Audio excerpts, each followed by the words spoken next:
What's poppin', y'all? It's your girl Shy from She Vibes, and Growing Wings Adult Services is the official sponsor of the State of the Art Studio 2. Growing Wings Adult Services have 5 years of experience of taking care of adults with disabilities. For more information, call Lisa at 234-334-7547. And don't forget to tune in to She Vibes on Wednesdays, 7 p.m. EST.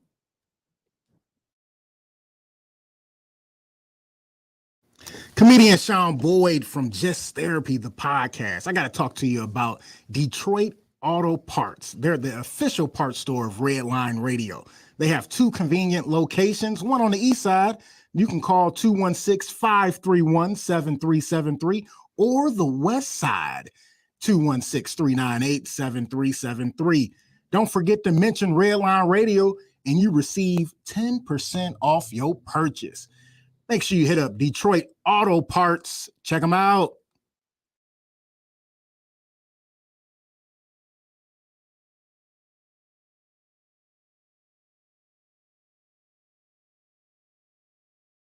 What's going on, everybody? It is Timbuktu from TimbukTuesday. And I really hate doing home improvement, but I love the way it looks. So what I do is I call Wiggins Construction and Home Improvement. They fix bathrooms, windows, kitchens, sliding doors, and much more. Give Will a call today at 440-731-7654 and tell him Redline sent you. He'll get your house looking right in no time. Yo, Dave, I really appreciate you letting me do my thing over here at Redline Radio LLC. Tim, ain't no thing but a chicken wing. Hey, well, I love them chicken wings. I got a couple buddies that's trying to come on and do a podcast. You got anything for them? Heck yeah, we do. Just have them give me a call. Bet. I'll have them call 440-503-0828. Tim, don't forget to tell them that we're available on all social media platforms. And you can't forget about the Redline Radio LLC app on the Google Play Store. Damn, how'd I forget about that? You was probably thinking about them little people again. Damn, I probably was. That's cool. They just trying to be a part of the winningest radio station in Cleveland. And we got the hardware to prove it. This is really gross, but dirty trash cans can pose a serious health risk to you and your family. The pungent smell can attract rats and flies, not to mention maggots, both of which can contain dangerous diseases transferable to humans. Your dirty trash can is susceptible to harboring dangerous bacteria. Contact Brandon at Fitz Trash Bin Cleaning today at 440-752-1533 or find them on Facebook. Veteran owned and operated and eco-friendly. Again, call Brandon at 440-752-1533. I was feeling kind of down tonight. Psych! It's TimbukTuesday! What? TimbukTuesday! Huh? Yikes.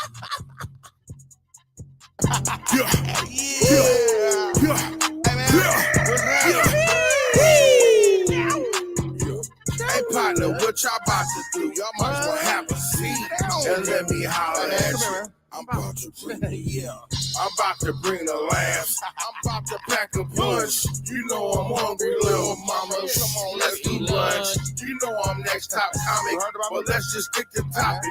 I'm Timbuktu. And I'm not here to gossip. I'm only here to shop it.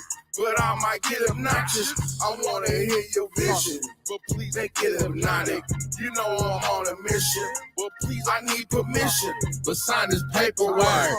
This shit give me permission to check your intuition. Shout out to Great. I want to feel your vibe. He did the intro, but we gotta add this to it.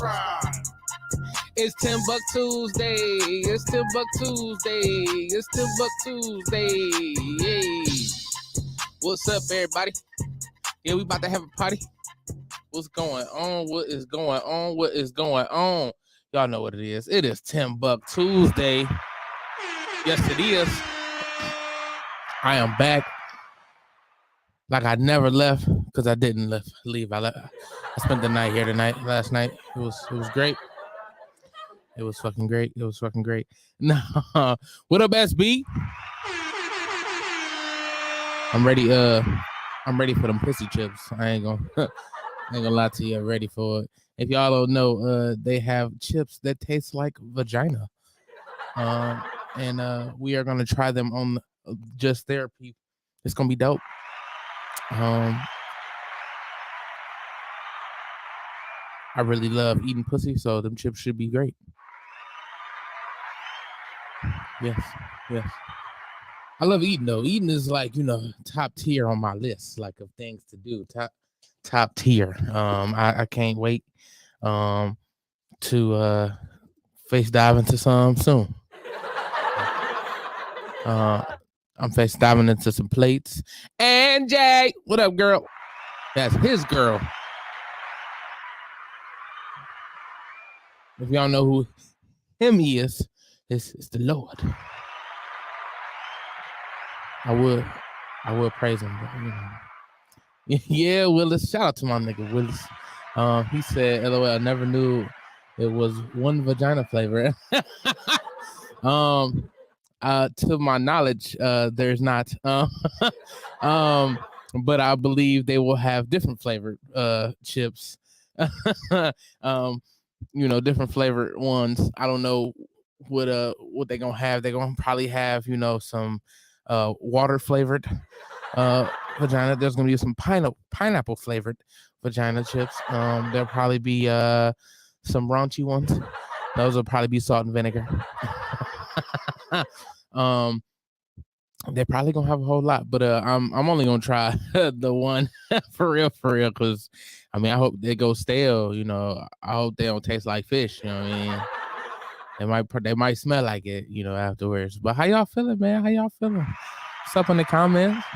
SB, tell me how you feel. Angie, tell me how you feel. Will, tell me how you feel.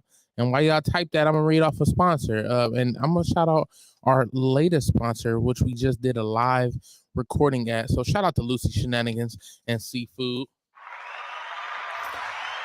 They are located right down the street from where I am right now. They're located on 2218 Broadview Road. That is in Cleveland, Ohio. 44109. Michelle and the staff of Lucy's are always committed to making a great time, giving their guests the best experience they can. And you can join them every Friday for karaoke night, and of course, all your home team sports games. Contact them today at 216-675-0013. You can go ahead and get some food from them, man. They food pretty good. I like it. It's bar food, but it's like an upgraded bar food, like upscale. I don't even know how you get upscale bar food, but they did it. I don't know. I'm glad you're doing amazing. She said, I'm amazing. That's how she says it. I can't say it exactly like her, but shout out to SB being blessed, loving life. And shout out to Angie for passing her exam. Hey. That's right, man. That is right. Will said, damn, it's got to be chocolate for the black ones, shrimp fried rice for the Asian, and chalupas for the Ricans. That's hilarious. That is hilarious. I'm glad you're good, man. Shout out to Joe. Big Doja Joseph. I'm telling you, bro, it is upgraded bar food. I promise you it is upgraded bar food. It's really good though. Like, it's really, really good. Their burgers are really good. I hadn't had their steak yet, but I've been eyeballing it for a while. It's really good. I'm gonna shout out another one of our sponsors, All Access Realty. Yep. If you and your family are thinking about buying a new home or selling your old one, or if you're looking for a business upgrade, you can contact Frank Shabochin at All Access Realty. Frank is a veteran. Thank you for your service, sir. Who is serving our country and serving our country and now serving our community. Frank is committed to helping our veterans. If you know any vets that need a housing type of stuff and you have opportunities, you can contact Frank today at 440-391-7430 or email Frank at allaccessclerealty.com. What up, Ray? What up, Ray? Shout out to Ray. Just had the baby and stuff. Little baby. What up, Chipper? That's Hot Wing Chip right there. We was at BW3's and he did the Hot Wing Challenge. He destroyed it. I ain't gonna lie to you. He did a good ass job. Shout out to Chipper, man. I would have ate it with him, but I had ate like 50 wings that day. before I even pulled up to BW3, so I was full. I ain't gonna lie to y'all. I mean, I still ate while I was there, but I ain't want to eat nothing hot, on top of that, you know what I mean? But they looked good. They smelled amazing. I tasted the sauce. The sauce was hot as fuck. But it was it was good. All right, Chip, we can go back. And I promise you I'll eat them with you. Or you ain't got to eat them. I'll just eat them myself. I'm going to just eat them myself. Whatever. We can go. I'm down. I got a couple shows coming up, man. Couple shows. My next show is actually this Sunday. It's going to be at Silk's. Silk's location in, where's that place? It's in Southgate. It's right next to Home Depot. So come out, man. It's gonna be a great show. I know personally I'm gonna kill it because it's a great stage, and I gotta show them that I'm meant to be here. But we're gonna have my good friend Ulysses Dickerson on the card, my homie Sid V216 on the card, the big homie Chad I am Chad on there. Yeah, it's gonna be great. Next month, great. I'm glad you coming on the 11th, because if you coming on the 11th, you can come out to what's the name of it's the Suicide Awareness show going on by Sean Boyd. It's actually Monday the 14th. It's going to be at the Funny Stop Comedy Club. It's 1715 Cuyahoga Boulevard, I think it is. Hold on, let me pull up the address. But that's going to be another good show. I'm going to pull up the address. Shout out to JG. What up, JG? He said, I want to be there when you two eat those. All right, bet. We going to have to make it a thing. Definitely come and enjoy some hot wing eaters, because we love eating chicken wings. I try to tell you, listen, and I feel like chicken wings are like the best first date to take a woman on, because if you see how you eat that wing, she see how you gonna eat that thing. I'm just saying. I just want 10 wings all flat, please, all flat. JG said I could never eat that stuff. Frank's hot is too spicy for me. I'm gonna be honest. Frank's hot is trash. I hate it. It is terrible. Shout out to Dave. What up, Dave?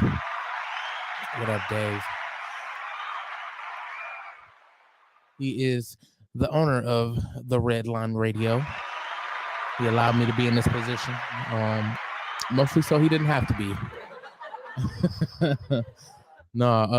But it's definitely a good time, man. I got a guest today. She will be arriving here on the second half of the show. And she is a wonderful poet. We go way back like 4 flats on a Cadillac. Tim can't keep with me. What? You said I can't keep up with you? I guess. Listen, I'm not the talker. I'm a shower. I'm about action. So all you got to do is pull up, and we gonna eat them. And I know you ain't scared, so I ain't blowing no wolf tickets to you. I'm just saying we can eat them. I mean, they gonna be hot. I'm gonna definitely enjoy the milk and the ice cream afterwards. But I'm telling you, and when it comes to eating anything, I'm the man. I'm just saying. I love eating. JG said shots fired. I got a button for that, but it's okay because I'm bulletproof. And you just see the bullets bounce off. It's gonna be great. But yeah, we're gonna talk about poetry today, man. I got a commentary thing. I do comedy poetry. I've only written one full poem, but I've done like three poems now. But I've only written one. The one that I wrote, I got a video of. I gotta find the video. I ain't gonna lie to y'all because it's somewhere in there. Hold on. That ain't it. I shouldn't play that. Chipper is coming hot today. He's saying, yeah, that your ass is gonna be burning by the end of eating those wings. I don't know, man. Chipper definitely held his own when he did it. When he ate them, like he shook a little bit. He was like, "They good, they good. I'm good." Shout out to Lex. This was at the matter of fact, this was at the holiday party for Redline Radio last year. I believe it was a holiday party. I don't even remember what holiday it was. I mean, what day it was. I think we did it. I know we did it in December because it was cold as hell. This was we was at BW3's on Teeterman. And yeah, it was great. It was a good time. It was a good ass time. But yeah, poetry is actually kind of like where I started writing. I used to write poems all the time. And then I got married and she took all my juice. She took my mojo. No, I just got out of writing because, writing isn't necessarily what I do. I kind of like to, have it in the moment. Now I want to write more because I feel like, especially with poetry, I feel like writing poetry would help me with my comedy writing. Because when it comes to comedy, I really am I like to have a conversation. Like I want to have fun. Obviously, you can't really do that on stage. You got to come up there with some material before you kind of just go into talking with people, because then they just gonna be like, what you talking about? Like what do you want? I don't want to talk to you. Like, entertain me. No, let's have a conversation, and I bet you I can make you laugh that way. And it's kind of with the poetry, like I feel like you definitely want the raw emotion behind it, because I feel like that's where you get it more. You get more of a feeling out of it. But I kind of wanted to pull up some poetry. I guess facts. I don't know. I don't know what you call it. But one of my homies from high school, shout out to John. Jonathan, I should say. he did this poetry, this poem by Langston Hughes. It was I believe it was called Landlord. He used to be like, landlord, landlord. Like every time we heard it, nigga, it was hilarious. Like you used to always hear him. And it wasn't until, I guess, till then that I really noticed like how much poetry it was, especially in the city. What up, Kai? What up, Kai? How you feeling, Kai? Yeah, I didn't realize how big poetry was, and I was in Young Heroes, which was city year, but for the younger crew, like I was in 8th grade, and I had met one of my good friends, Iris.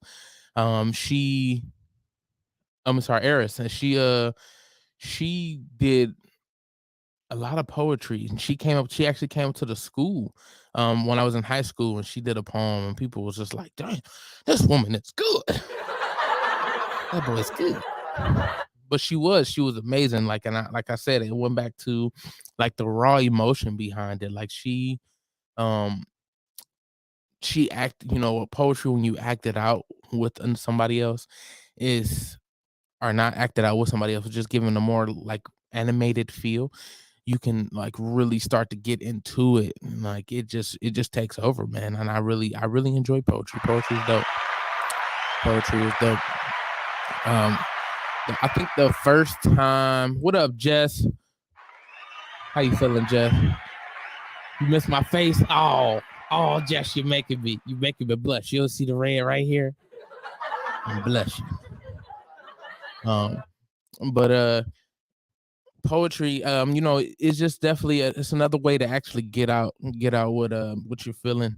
I know when I go through like my real like deep spells, or like where I'm just kind of feeling bad, then I'll kind of like freestyle a poem. Like, I'll be like, traffic, looking for my chapstick, feeling kind of car sick. There's a Ford Maverick right there.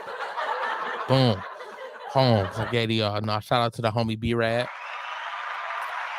That's the homie. B-Rad definitely is one of the pioneers of poetry. No, I was joking. But obviously, you know, with poetry, I feel like hip hop, music, just in general, music is definitely another form of poetry. You just singing it or you rapping it. So a lot of my favorite artists are people that can put together things that kind of, you know, make you think a little bit while still have I guess you could say, a greasy delivery. Like Saha the Prince, one of my favorite poets. Shout out to Saha. So if you ever hear me slide, hear me playing slide, that's the homie Saha. Wale, another one. Really more into the poetry side, man. Wale, I love what he does with music in general. Like, he'll slow it down and just actually spit something to you, like, you know, as in a poetry form, and it's dope. I really think it's sick. There's another one. I mean, obviously, you know, Jay-Z. He was like one of the reasons why I really started dissecting rap the way I do, because I'm like, damn, this nigga is really spitting, and I feel like he was doing it poetically. So it's definitely nice to, you know, to really be able to hear some of these people like really spit, like really say something that has like meaning, and not just yeah, I'm trapping and bitches trapping. Like, I mean, and don't get me wrong, everybody has something that you know, that speaks to them. Like, you know what I mean? Like somebody talking about trap might definitely grab a a a big time drug dealer, like, and he might start rapping about poetry. Yeah, I got these pounds and I'm trying to move them. Something. I don't even know what I'm doing. Like, but that's how it be. Like, I mean, and poetry is definitely subjective. It's art. Any style of art, I feel, is subjective. You'll never be able to fully grasp something or feel anything that doesn't resonate to you. So when certain people say certain things, like if you ever go to say you're listening to a woman do poetry and she's talking about her vagina tasting like a bag of chips, you will never I would never understand what that is like. I mean, you know, when she's talking about it, maybe be like, oh yeah, I tasted some salty pussy before. But even then, I mean, if I smell it, I ain't trying it. I don't want parts at all. But you know, there's always something that, you know, some people can't relate to when it comes to anything that is subjective, because you're not gonna be able to resonate with it all the time. You know, not everything is meant for you per se. Obviously I try to put myself into somebody else's shoes. That's the reason why, you know, I'm able to feel like when Kanye was doing 808s and Heartbreak, nigga hadn't felt a heartbreak ever. No, I take that. No, I hadn't felt a heartbreak at that time. I mean, I had like some, you know, feelings hurt, but I hadn't. No, I didn't know what a heartbreak was, but I still felt where he was coming from, because he was able to, I guess, articulate it into a way where I could fathom what he was saying, and it was like, wow, like, nigga, you hurt. Chipper said hot wing challenge between me and Tab Crew, Kyle, Justin, and Tim. I mean, okay. So what we doing? A hot wing challenge? We doing the hot ones? I'm with it, man. I'm down. I'm willing to eat. I mean, it's eating, so I'm 100% down. I mean, it might just be me and you to the end. I mean, Kyle and no Punk, Justin, he said he just don't really like hot. Like, I ain't calling him a punk, but I feel like Kyle it'll be me and Kyle versus you, like later on in the rounds. You know what I mean? Chipper, what did it say? Chipper Nando. I'm not. I guess that's your name. I'll have a dozen garlic parm, please. They're gonna be spicy garlic parm. I mean, we're gonna get spicy buffalo garlic parm. What you go do? You go do itty spicy. I mean, some LOL. Props to you, Tim. I appreciate you. But I mean, I love to eat. So, when it comes to me eating wings, I am poetic. I gotta find me. Matter of fact, that's the new sound effect. New sound effect alert. I'm getting the finger snaps. I don't know when I'm doing them. Fluff, what up, Mark? What's going on, man? Shout out to the Sudsy Wee. Sudsy Wee! They keep my fupa fresh. I got one more bar left, so I might be hitting y'all soon here, man.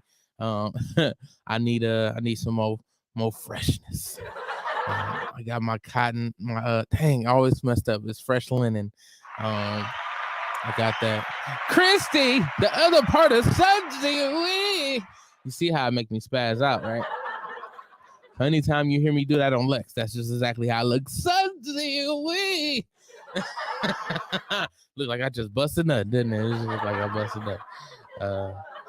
But I love Sudsy Wee, man. Sudsy Wee is amazing. I love you, Sudsy Wee. I sound like what's his name? Michael Jackson. Like, I love you, Chris. I love you. Let me see if I can pull up this poem here, man. That's not it. That is not it. That ain't it.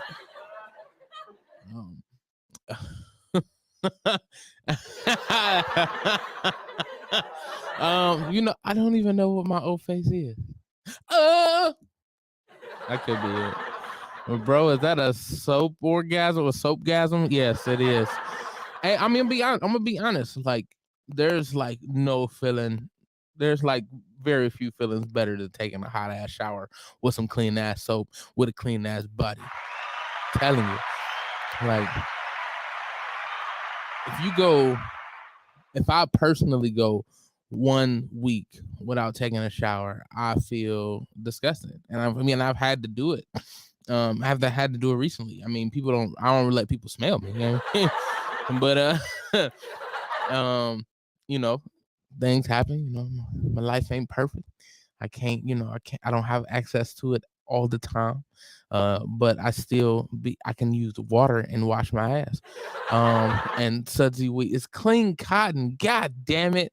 I still keep saying clean linen, fresh cotton.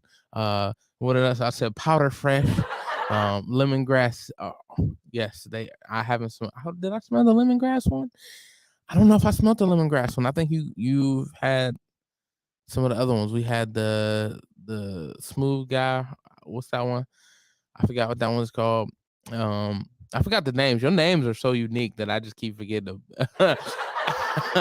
Your names are poetic.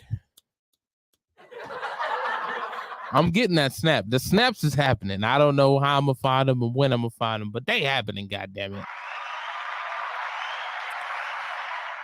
they definitely happening.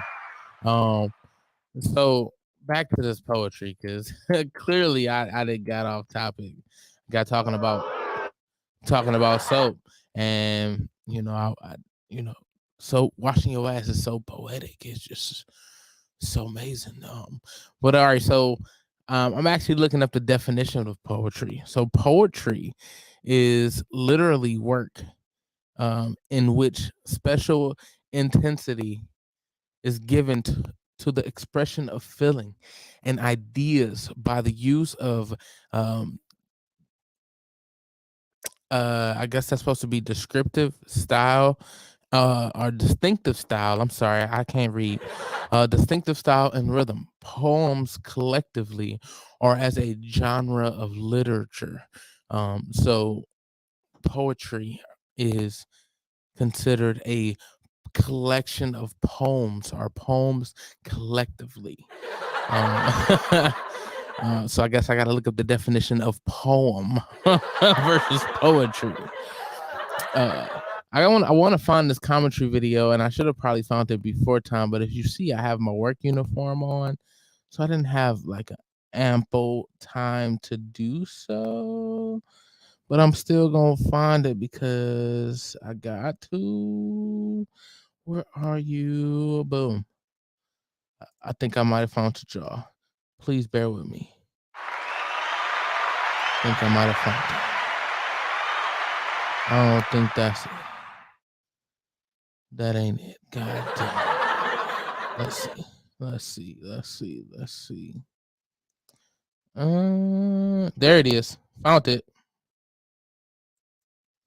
Let's see. It's definitely lovely as far as What's up, development Monty? goes, and I feel like it helped me bring back my creativity, so my poetry. It ain't nothing too crazy. It's really about what I do. So, as y'all can see, I talk a lot about being fat. Well, that's what this poem was a little bit about. I know I talk a lot about being fat, but it's all I know. Trust me, it shows. Honestly, being fat is actually tough, though. Like, do you know how hard it is to be hungry right after you just ate? Do you know how hard that is? No matter how much you had on the first time, you still want another plate? Right. And best believe that second scoop was no mistake. Damn. I just realized I said steak. A nice ribeye on the grill, wouldn't that be great? Listen, pros of dating a big dude. If we go on a date, if you got a taste for anything, best believe I got a place.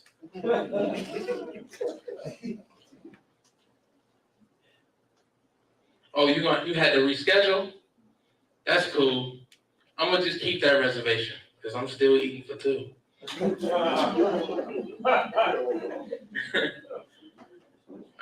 Well, y'all know I'm having fun with it, but some days I do get blue.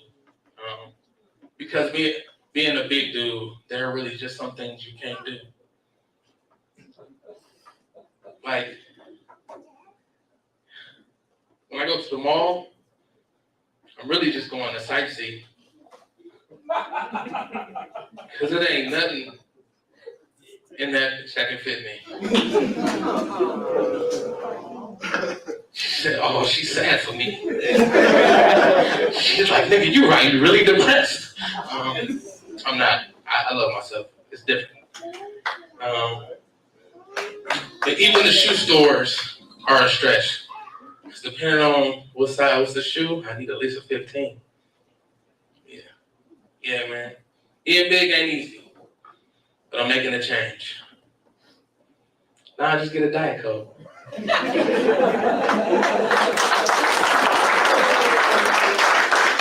appreciate y'all. And I'm TimbukTuesday. You want to follow me on Instagram? It's Tim BUKTU_31. Give it up one more time, man.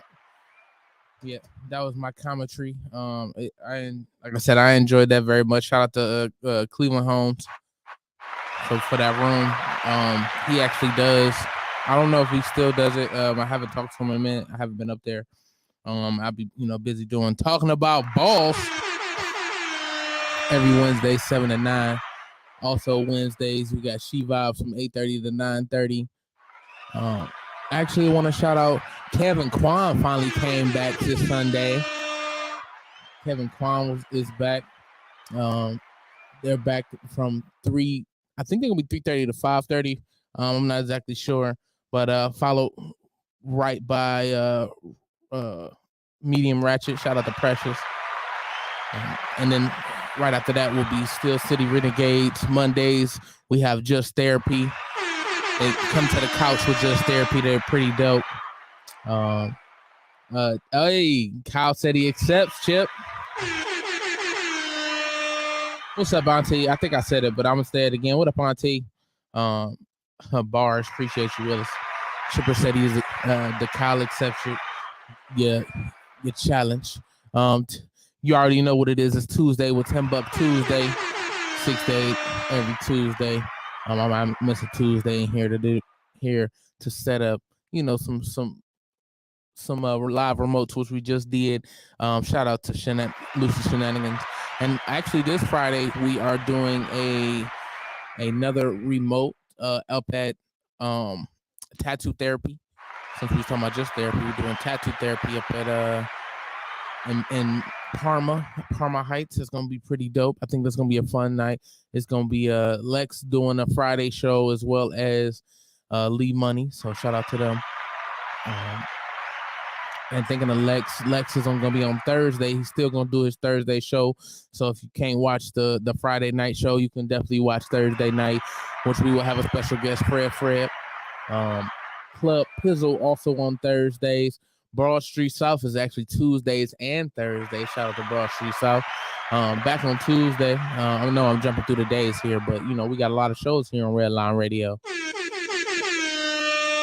On the Redline Radio LLC.com website, as you can see behind my fro. It is Chipper from 6 to 10. He is playing right now, playing some nice little music. He does 60s, 70s, 80s. I believe he does 52, and he does requests. So if you call in or you send him a message like, "Hey Chip, I would love to hear this song," he's gonna play it for you. Shout out to Chip. Back on Thursdays, Money's Crazy soundtrack also on the Redline Radio LLC.com website. He runs that from 10 to midnight. Fridays from 6 to 8, we got the Grapevine.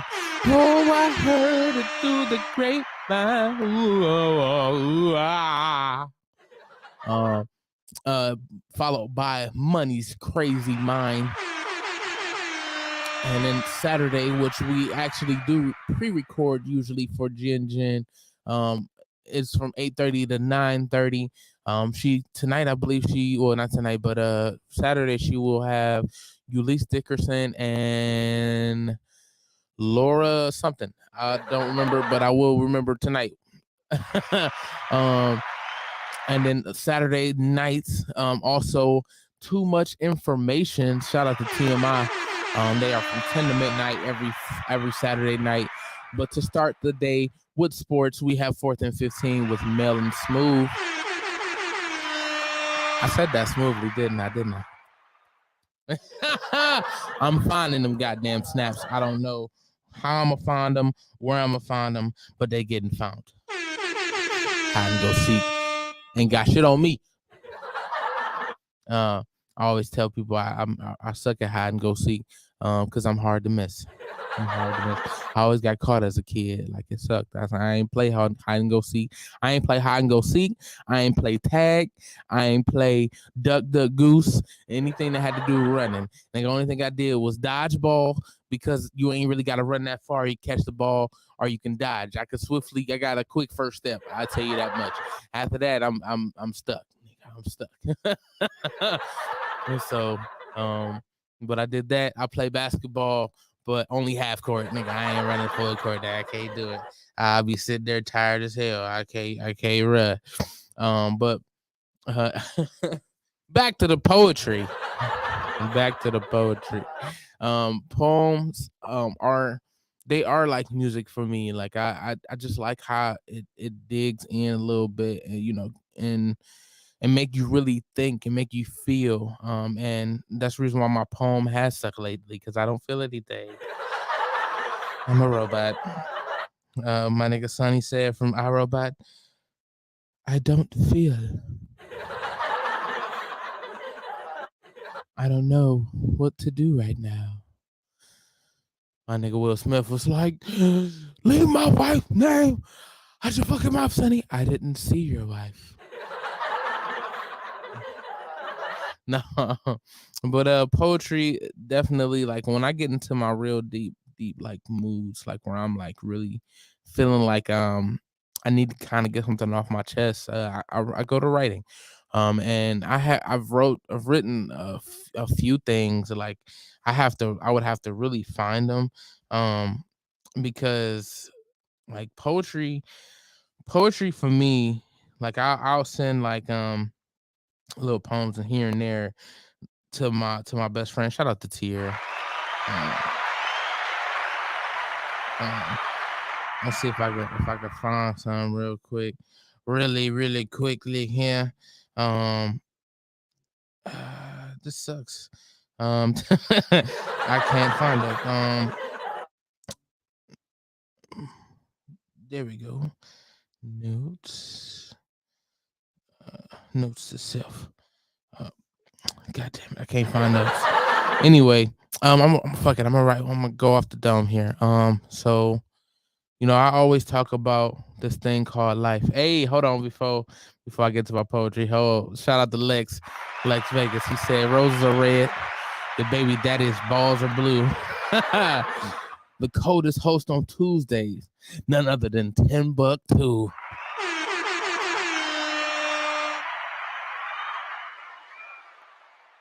I ain't even gotta say shit else. I ain't even gotta say it. My nigga said it for me. Shout out to Lex, man. Every Thursday, 7, 8. We be having a ball, man. We be having a ball. Hey, what up, Miss KT? Shout out to KT. She on the couch every Monday. Yeah, it was fire, wasn't it? It was fire. Yeah. Shout out to Lex, man. Shout out to Lex. That was bars. No, but all right. So let me dig into my poetry bag. So seriously, what I like to do is I like to talk about life a lot, because life is the one thing that everyone can relate to. If I talk about my life, people are gonna be like, nigga, you just talk about food. No, but life will take you down a long trip. You'll be driving and you thinking you cool, and then rain come and now you slipping. You slide into the wall, get out your car just to see it scraped up. But see, the thing is, you got to go back around and pick your mirror back up. I don't even know what I've said. But once you pick that mirror up and you can see the things clearly behind you, you feel everything that you go through. Something like somebody writing something you can rhyme to. I'm just trying to get off the top of the dome because it really ain't great. But just make sure you here every Tuesday, 6 to 8. Don't be late.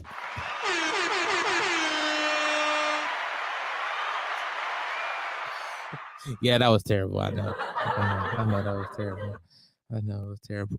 But I mean, with poetry though, like I said, you it's all a feel. You want to be able to resonate with the music or the poetry that you are saying. You want it to come from your heart. And if it doesn't come from your heart, then it stinks.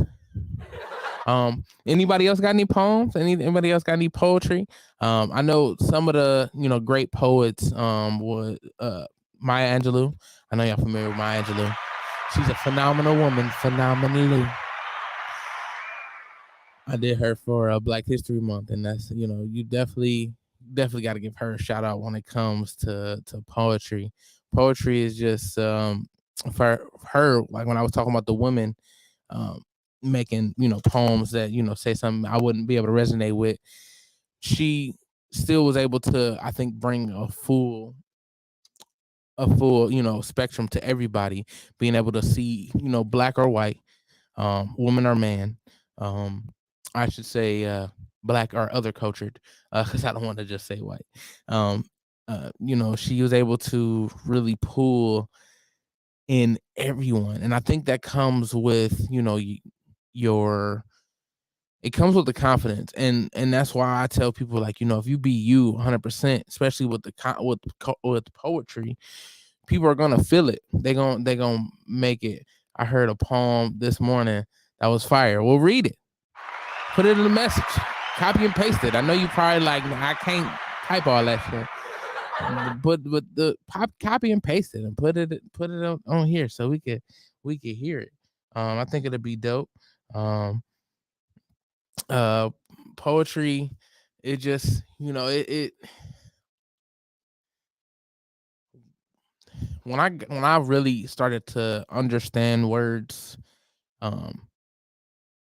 to like really break them down and really hear what's going on, not just listen to the context clues and be like, all right, they said they going fishing, so what that got to do with sinking? Like, because you got to throw your line in your sinker, right? So you never thought of that, right? But poetry usually is able to bring it all together, and I think that's what music was going with it. It was, it's poetry to a beat. Oh, you sent it to me. All right, let's see. All right, let's see. Let's see if I can pull it up. I think it's gonna be dope. Oh, thank you. I love you too. Thank you for being my friend and family. I don't think you were saying it to me, but still. All right, here we go. Mark pulling up. He said roses are red, good weed is green. Damn, that gas station burrito just blew up my spleen.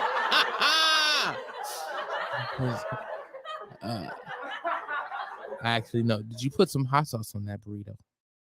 Because it looked good to me. Hot sauce on my burrito, baby. No, you look good to me. Hot sauce on my burrito, baby. No, you look good to me. All right, here we go. I think I got it. I got it. Ooh, I got it. Clutch. She says, I like you did a colonoscopy. All right. Let's see.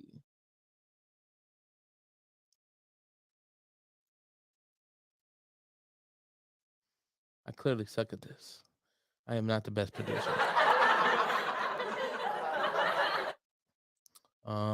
It's kind of hard to see. That's one thing I like about doing the producer side of it, because you really get to see everything. You really get to see how people really are working this board, because this board ain't easy. It's not easy. But here we go. She don't just come for your tea. She stick around to help you with them dishes. I'm not talking gossip and shit. I'm talking about the type of women stick around to help you process your shit. Help See, me, I be girl. hanging out with cosmic chicks. Some got degrees, some spit, some of them shape shift, some of them make shit. Every one of them sacred, none of them make shift. I got one that I pray with. And I got one that you probably shouldn't play with, cause she stay with the shits, and I got one that I slay with. If we talking glamour and glitz, me and my girls be on goals. We like to get it together, and when I'm not on my toes, she tell me get it together. She be peeping them snakes, never bring me no beef or no hate, and when I'm lost in my fear, my sis get me back deep in my faith. I look up, and here come my rock with a rock to remind me of them beasts I enslaved. We never let time get in the way. We know we both got lives, but we both are hop a boat for our ship when it comes down to the wire. Fight fire in hell. I like the higher in self, and I never go thirsty because my sisters got wells. And we water each other. Sometimes we're daughter and mother when that nurture is needed. Sometimes we're windows and mirrors for reflection and reason. Regal when reaching our dreams. We'll take one for the team when the going gets tough, and you'll get your ass checked on your mess, but it's all wrapped up in love. Sisterhood, sold up, then showed up so many times it's insurmountable, holding me down and accountable. That's why even if I disagree with her, you never catch it on social media. I'm gonna say that shit again, because even if I disagree with her, you never catch it on social media. Face to face, I'm gonna go and meet with her. We don't do messy. messy. We grown. We don't send no text when we vex. We know it's easy to get the tone wrong, and we've been doing this for far too long. Some things are just amateur. On or off camera, that's why even when she's tripping, I never hit below the belt or say words to damage her. On or off camera, we be a classic picture, righteous and ratchet, a well-rounded mixture. My friends be fixtures in my life, lifting me towards the light on my darkest of days. At our age, we clear on what the value be. That's why even when she's tripping, I forgive her just as many times as I forgave dudes who didn't value me. Let me say that part again. That's why even when she's tripping, I forgive her just as many times as I forgave dudes who didn't value me. She deserves my mercy too. So I give it freely. We be out here on our Nettie and Sealy. Nothing but death will keep us from it. I thank God for the squad I can summon. If I'm calling, they coming. That's why when I'm balling, it's nothing. Because when I'm falling, they ground me. And if I don't say it enough, today I want to say it loudly. I'm grateful for each of you. Even though you're all proud of me, know that I'm nothing more than a reflection of the women I keep around me.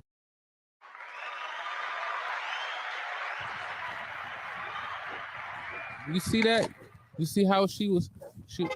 Whoa, what is going on? Definition of What is going on? Why am I hearing cars? Oh, that makes sense. Yeah, she definitely, shout out to her. Damn, nice lady just dropped it. That was deep as hell as well. Yeah, for sure. That was definitely it was dope for what I heard. You know, it was definitely sick, SB. It was definitely nice. And this woman that I'm about to have on is definitely going to do, you know, kill it as well. But we are gonna take a break here and get my guest in. She is on her way up. Of course, Dave is here making a lot of noise. I'm just playing. But we gonna take a quick break, and I'm gonna get my guest here, and hopefully she drop a couple bars for y'all. We'll be right back.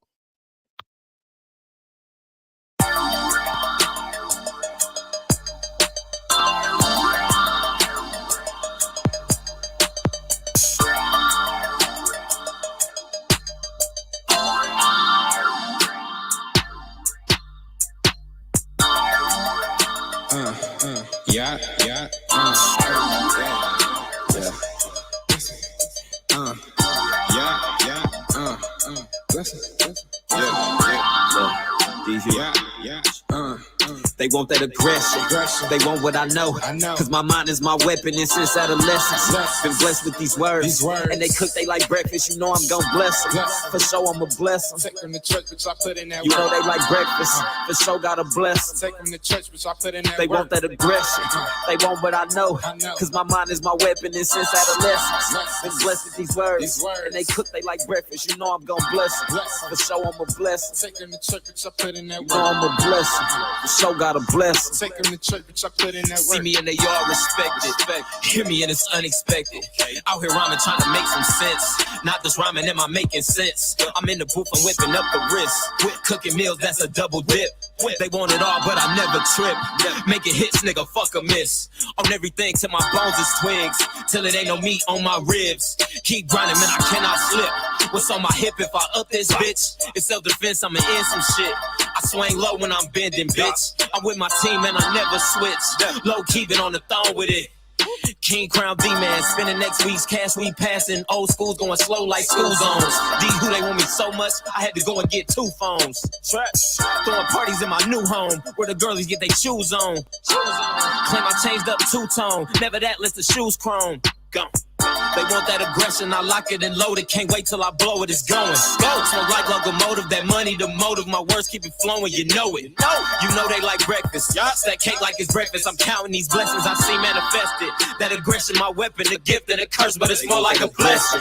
They want what I know, cause my mind is my weapon. And since adolescence, been blessed with these words. And they cook, they like breakfast, you know I'm gon' bless them. For sure I'm a bless them. Take them to church, bitch, I put in that You know work. they like breakfast, for sure gotta bless them. Take them to church, bitch, I put in that They work. want that aggression, they want what I know, cause my mind is my weapon. And since adolescence, been blessed with these words. And they cook, they like breakfast, you know I'm gon' bless them. For sure I'm a bless them. Take them to church, bitch, I put in that You know work. I'm a bless them, for sure gotta bless them. Take them to church, bitch, I put in that work. My brother was pushing the Kia, I had no degree. Needed roommates for the lease. My cousin was not yet a mother. I hid in the covers to keep the monsters off of me. Telling you life is progression. The harder the lessons, the better that you learn the keys. Set myself ablaze just to keep it burning. Anything and everything to keep it coming.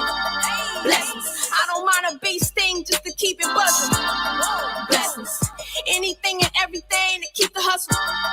Blessings. Until this whole city is referencing me, make a storm and I stick. Can you see the debris? I count all of my blessings and pray for the weak. These verses highly favored, just to say the least. Blessings. Spare all the innocents, come and slay the beast. Blessings. You niggas won't beef, and I'm saying come for me. Blessings. Cause y'all niggas been rapping, I've been an MC. They praying we fall like the leaves. Got all of these strategies, all of these tweets. I done got close to can't kill my disease. I got the infection spread all in the team. Blessings, blessings, blessings, blessings. I done seen niggas that die over words. So I pray for the best while I'm prep for the They want worst. that aggression, they want what I know, cause my mind is my weapon. And since adolescence, been blessed with these words. And they cook, they like breakfast, you know I'm gon' bless them. For sure I'm a bless them. Take them to church, bitch, I put in that You work. know they like breakfast, for sure gotta bless them. Take them to church, bitch, I put in that They work. want that aggression, they want what I know, cause my mind is my weapon. And since adolescence, been blessed with these words. And they cook, they like breakfast, you know I'm gon' bless them. For sure I'm a bless them. Take them to church, bitch, I put in that You know work. I'm a bless them, for sure gotta bless them. Take them to church, bitch, I put in that work. Young hard-headed little boy, ain't wanna listen, so I just did it. Thought a lot of niggas was fishy. Mom Duke say I'ma end up in prison. Times got hard, I'm under the light. Badass supposed to be in the house. Niggas cracking jokes when I answer the phone. Mom Dukes yelling, bring your ass home. Money on the way, so I'm still gonna be late. Fuck a ass whooping, I wanted to pay. Blessings, blessings, blessings. Mama was just trying to make me away. Too young to get the picture, couldn't even think. Blessing for hoes, come get a drink. Go ahead, smoke this crunch with me. Later on, leave with the happy feet. Lil' mama screaming out rainbow. Beat it out the frame, then up to the back row. They say I'm too aggressive, I'm applying pressure. Put it to your neck, buy the fucking check. Turn the chick house to the money spot. Mind frame of cane, cause got plenty spots. Mad Max brain, gotta chop it up. Dollar bill flow, got the water diamonds.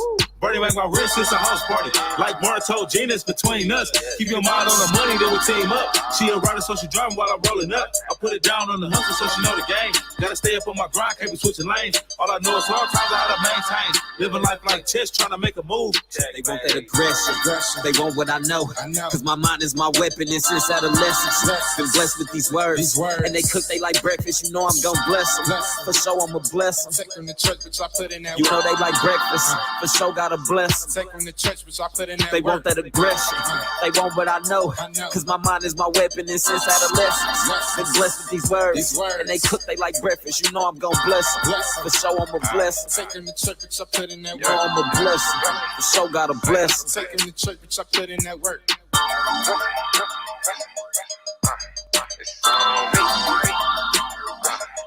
Yeah, take them to church.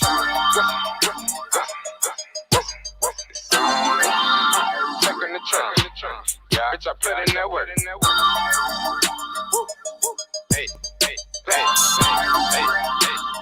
Take them to church, take them to church. Put in that work.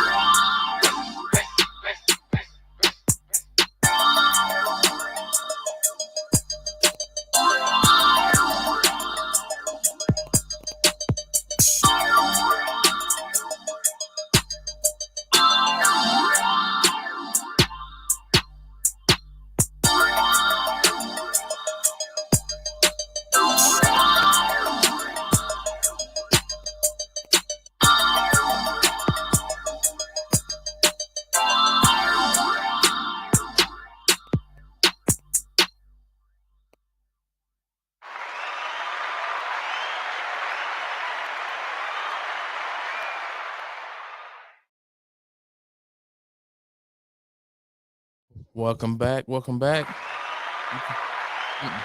Not yet. So, welcome to the second half of the show. We are back. We shout out a couple more sponsors before I bring on our guests here. Shout out to Dynatech. Dynatech, as testified by many satisfied customers, have the best saw blades in the fasting cutting, long-lasting blades in the industry. Their customer satisfaction is how they measure their success at Dynatech, and their engineers are always available to help you troubleshoot and solve problems at your job site. You know, I'll be needing that troubleshooting. Be fucking up sometimes. But Dynatech is the only saw blade company recommended by the pave marking manufacturing industry. Damn, that, you know how good you got to be for a whole industry to only say, hey, only get it from them. They are located in Elyria, Ohio. Dynatech is committed to being on top of the diamond saw blade companies around the world.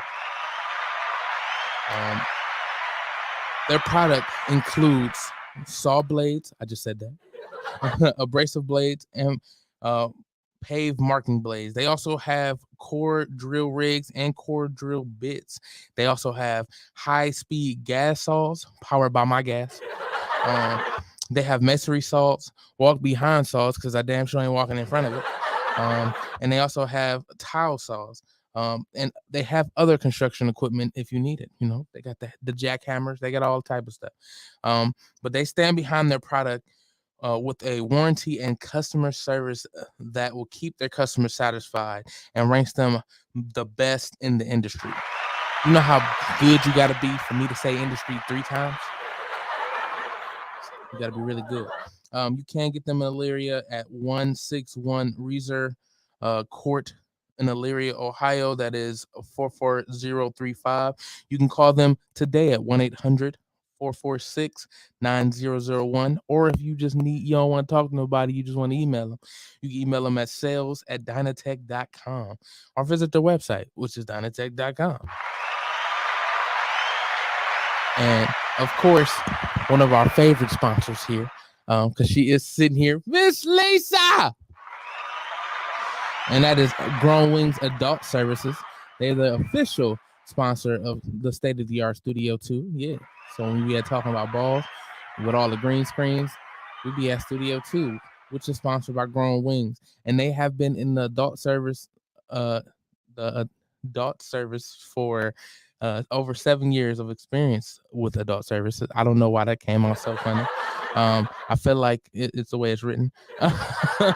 But they've been taking care of adults for over 7 years with the disabilities. So, you know, grandma, cousin that, you know, missing a leg, Lieutenant Dan, they take care of all of them. And you can call them at 234-334-7547. That is Lisa directly.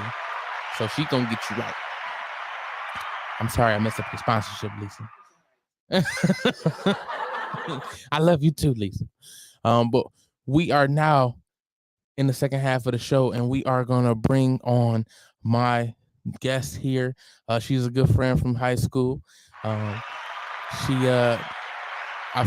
seen her again doing poetry at the B-side. I don't know, think about it. I think I recorded you. I might have recorded you that night. But like I've been talking about poetry the whole episode, and people will always say, you know, a picture is worth 1,000,000 words. Well, you got to have those 1,000,000 words to make that picture. And I believe she got those 1,000,000 words if y'all need it. And y'all give a round of applause for Miss Mary. What's going on, Mary? How you doing? Hey, everybody. How you feeling? I feel amazing. Thank you so much for having me. Absolutely. Absolutely. I feel like I'm somebody now. You are somebody. You say it here. I am somebody. Somebody. Talk to him. Talk to him. All right.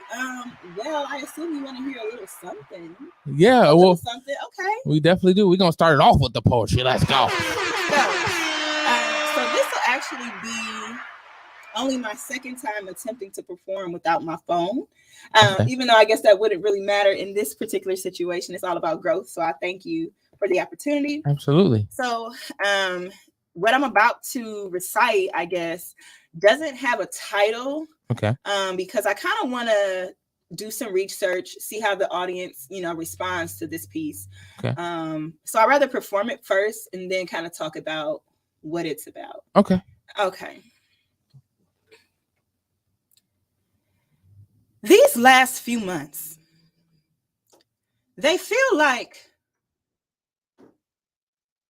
I've been staring down the double barrels of a shotgun,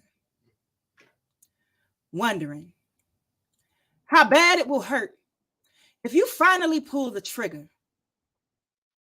Because you feel triggered, dropping off a package in my lap that I never even asked to be delivered, and faster than ink could dry, your obsession unpacked itself, exposing open wounds self-medicated by crack addiction.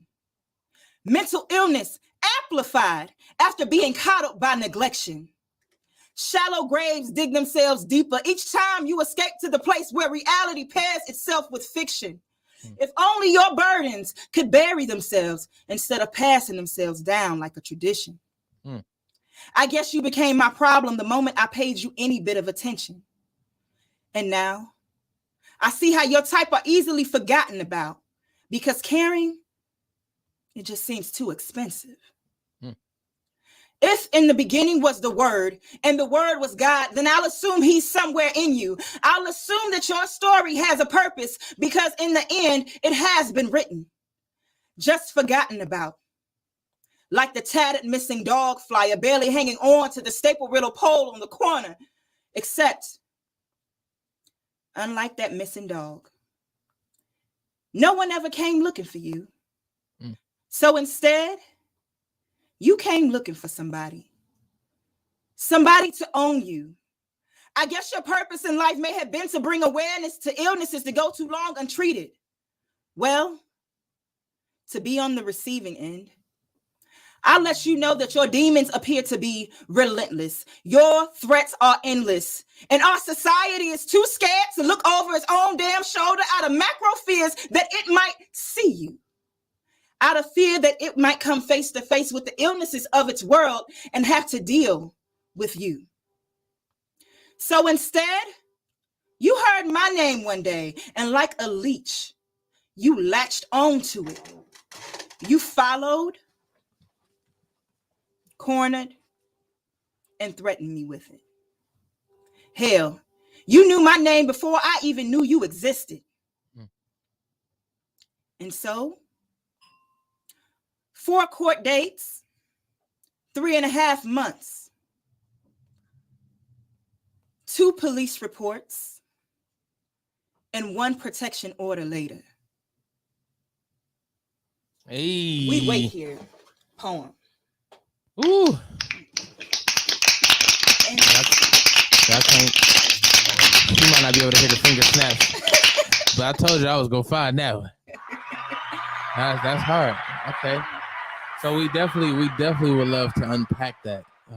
For sure. No. So that's probably only the second time that I've put that in front of the public. And what it is about is I work in downtown Cleveland, and when you work in downtown Cleveland, you get to see like a lot of illnesses just of Cleveland. You know, Cleveland's a great place, but we know the illnesses of our city and what it comes with.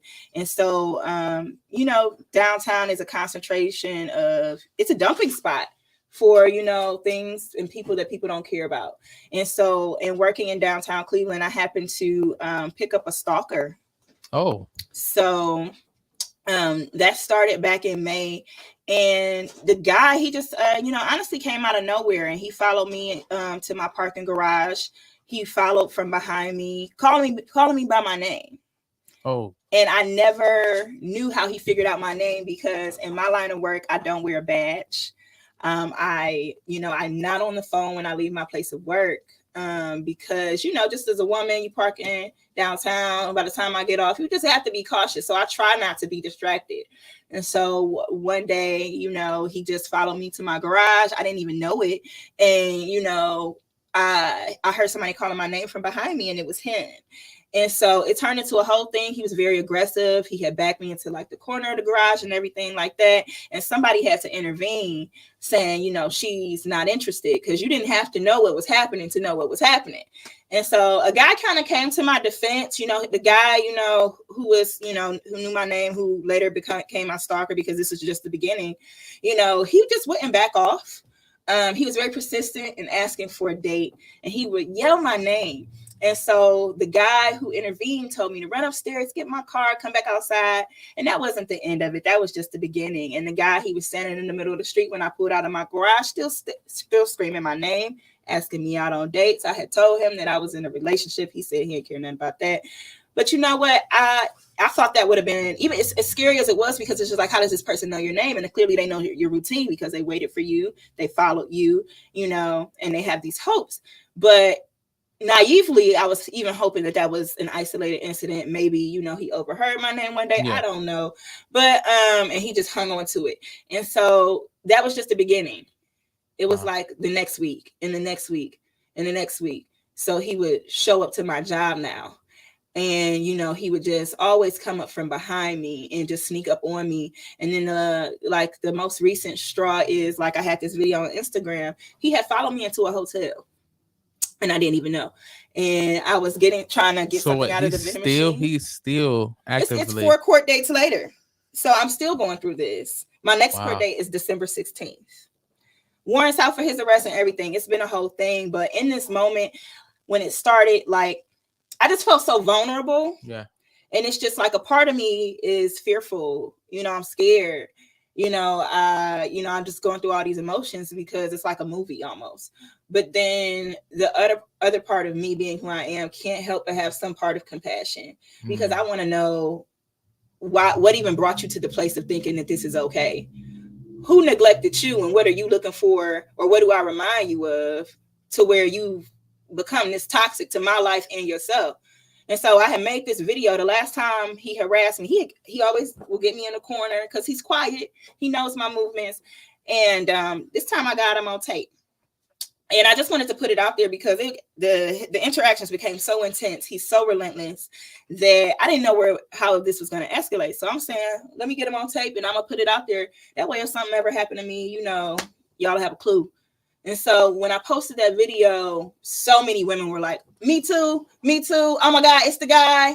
Oh, I remember him from whatever, like, what up, blah, blah, blah. So this is something that he does frequently. Yeah, but it just shows that he has been passed down, because to have the outcry of so many women saying that they have been harassed by this particular individual, there has to be some paper trail of police reports. And these women are saying that they reported it, right? And so then when I have my experience with the police, they say the guy has no record. So it's just like, okay. And so then, so they got the right guy. Shit, get this. One day they ended up getting him, because they put a warrant out for his arrest. He was acting up, doing something else. They ran him, got him for me. And he was supposed to be arrested. They had taken him to St. Vincent first for a mental health evaluation. St. Vincent kicked him out. And so he didn't end up going to jail, because jail was the next step. He was going to St. Vincent and then to jail. So why they kicked him out? Kicked him out. That part was never disclosed to me. I suppose he must have been having, you know, a way with them, and they kicked him out. Was it a kick out, or was it like did he really get kicked out, or did they just say, did they evaluate him to not be sick? You know, that's a good question. I guess it's something that I'll never know, because honestly, the pieces of information that I were privy to is because, like, it's like, I know somebody who knows somebody in the police department. So they kind of tell me, you know what I'm saying? But when they first got him, they wouldn't even tell me his name, nothing about him. And it was such a violating feeling, because it was like, okay, well, he knows everything about me. He could come to my job.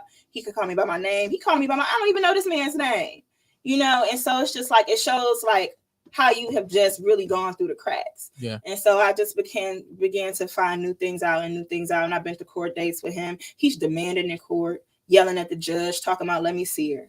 Let me talk to her. It's crazy. You know what I'm saying? My question is, like, what what is it that you would have had done to make this man like really do like this? And you don't know him. So obviously I would ask, what work do you do? Are you able to answer that, publicly? Myself? Yeah. Oh, well, I'm in the hospitality and restaurant industry. I'm an event planner.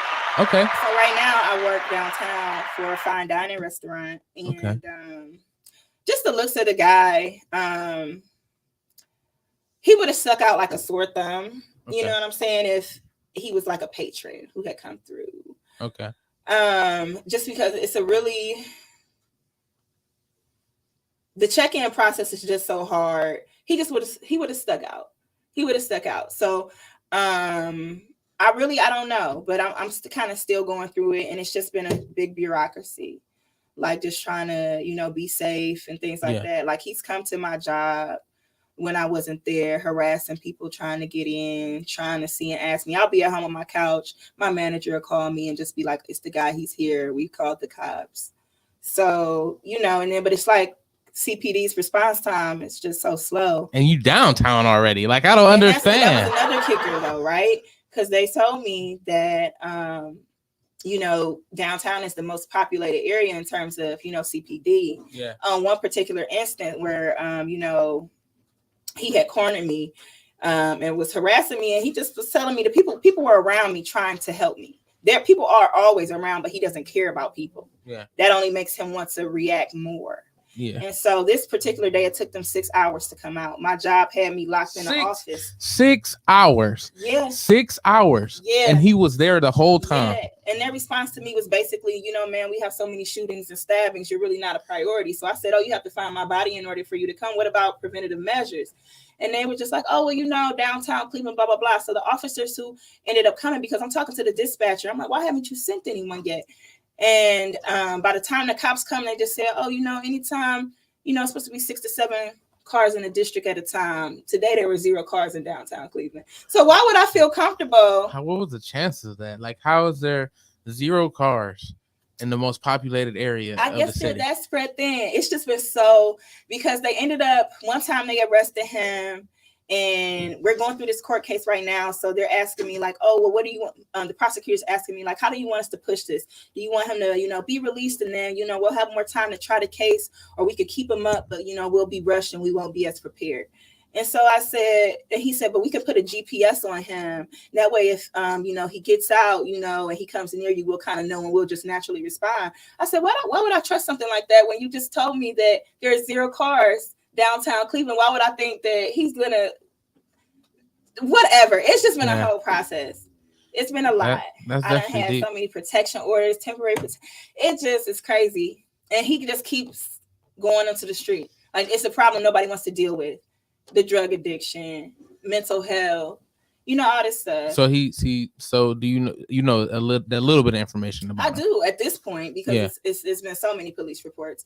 And so every time you make a police report, and then I get a little upset, and then they'll, do a little more digging once I get upset with them, and then they'll give me little bits and details. So they'll say little things like, I see where we last got him here. I see. For this man not to have a record, this man got arrested so many times. Last time we retained him, we see he had, a pipe on him. We see he had this, or we see his last item, but it's all like bits and pieces, Yeah, that's definitely wild. And I mean, I definitely would like to dig into that more, but I definitely want to go into a little bit more positivity into exactly into you. That you here, you the guest. We not giving we not shedding no light on this man besides the negative. We can get this man caught. That's the backstory of the piece. Yeah, that's true.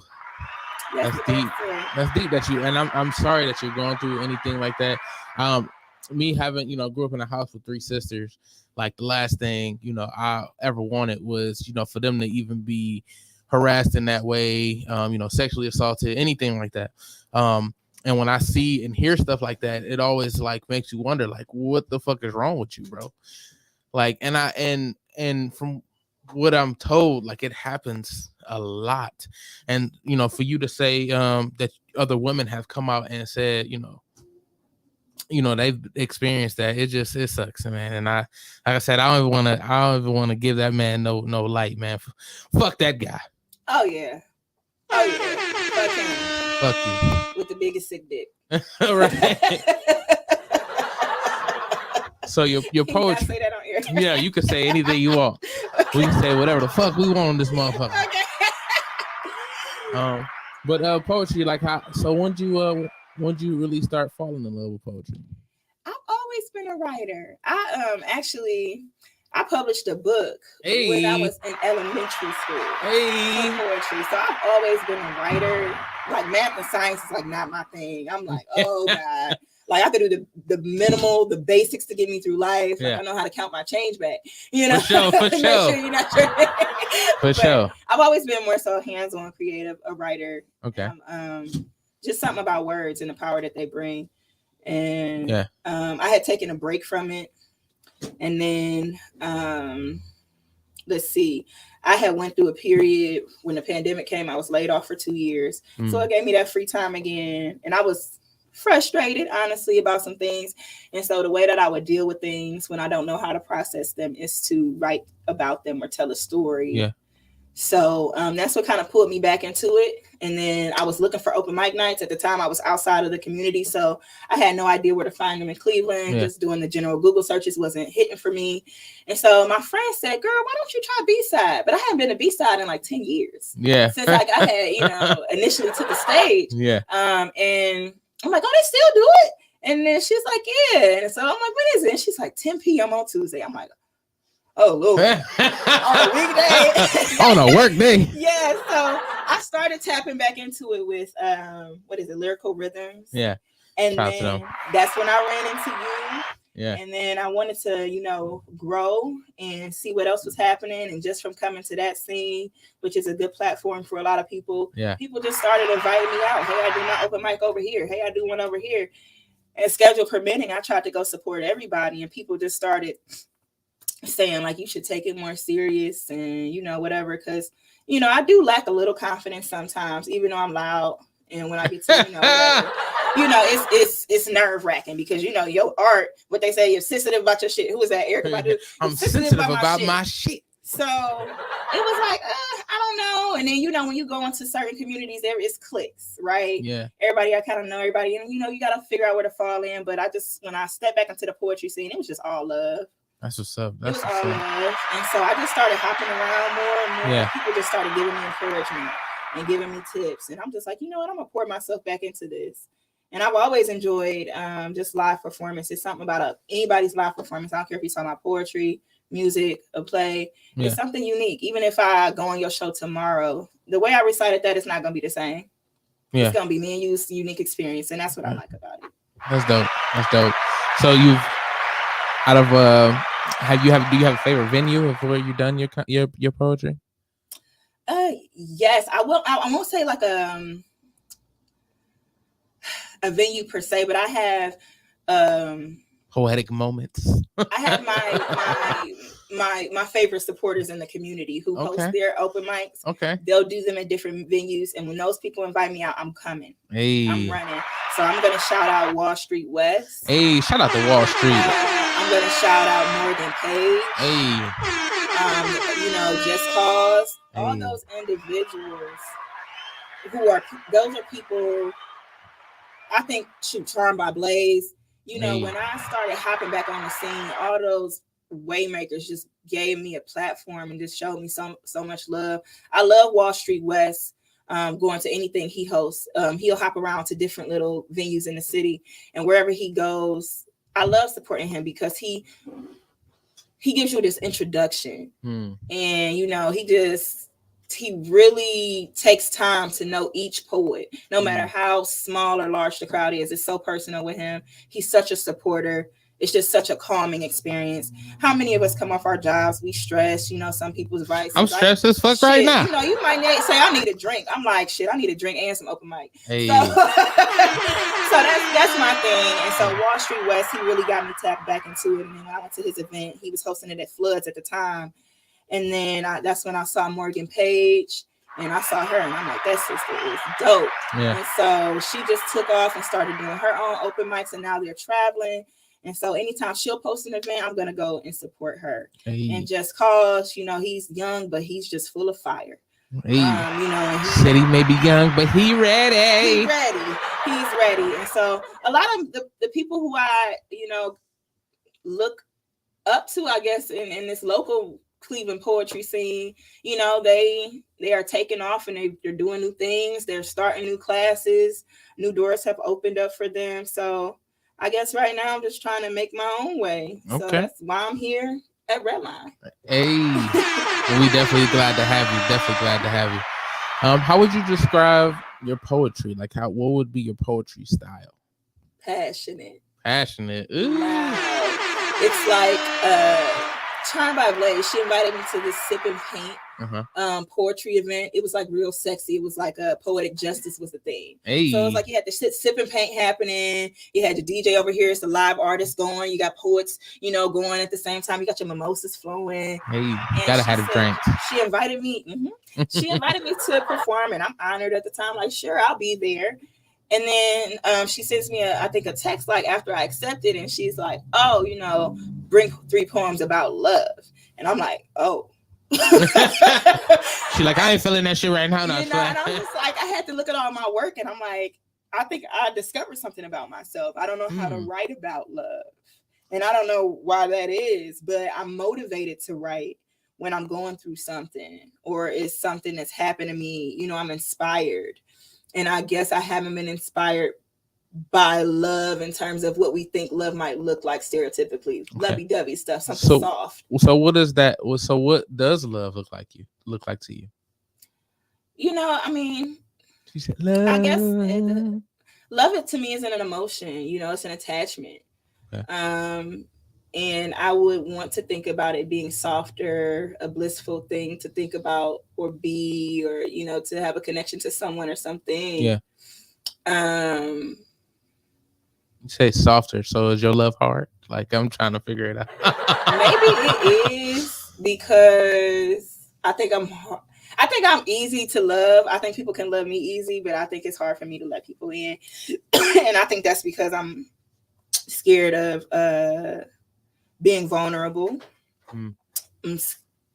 being hurt. I have an attachment issue. So it's just like, if I don't let you in, then I won't get attached. I'm thinking maybe that's what it is, or maybe some type of abandonment. I don't want to think about love like stereotypically how I think about love is, but love is bigger than a lovey-dovey, right? Love is grit, love is grind. And maybe in that part that of it, maybe I do love. Maybe my love is poetry. Maybe when I recite, that's literally love. But how she was asking me to write about it in the sense of romance and couples and Valentine's Day, I didn't have a story to write. I'm always single around Valentine's Day. So I don't know. Well, you got you Sweetest Day just passed. Right. But I ain't even celebrate that holiday. I didn't even, because it don't read for me. But what I love is poetry. Hey. But the topic of romance, I'll say more so love and romance, I struggle because it was I got the impression that she wanted like a soft delivery, something soothing while the painting's happening. I'm like, oh, I don't know if I'm that girl. Well, love is passionate. So I mean, I can see you bringing a very passionate, poem or passionate body of work to the poetry scene. I mean, because I would definitely say, anytime I see you do poetry, it is very, very, very passionate. It's very strong. It is it draws you in, and then it smacks you in the head, like, because it's like it's intense. So I mean, I don't know. Maybe I would suggest, just trying to dig into it, put a little energy into. I don't know. Maybe you should, before you even write the poem, maybe you should dig into trying to feel that, trying to be vulnerable. Go ahead. I mean, I understand you don't want to be hurt, but allow yourself to get to that point where you could possibly be touched. I don't know. I mean, obviously I can't, speak for you. But it's definitely something that, I feel like with comedy, where it comes to, being open and vulnerable, it has to be something that, people can relate to. Yeah. I guess I've never done a love joke, now that I think about it, except loving food. I love a good burger. Like, I love food too. What's not to love about food? I tell this to everybody: eating. There's nothing better than eating. You can't name me something that's better than eating. Can you figure out anything better than eating? No, not really. I mean, I know what some people might say, but food is like everything. Like that's my check. I prioritize. Yeah. I actually I wrote a poem. I'm not going to recite it today, but I got a poem about lemon pepper wings. Like, Hey. See, that's something that moves me. Food. See, this is why we get along. So, but you know what?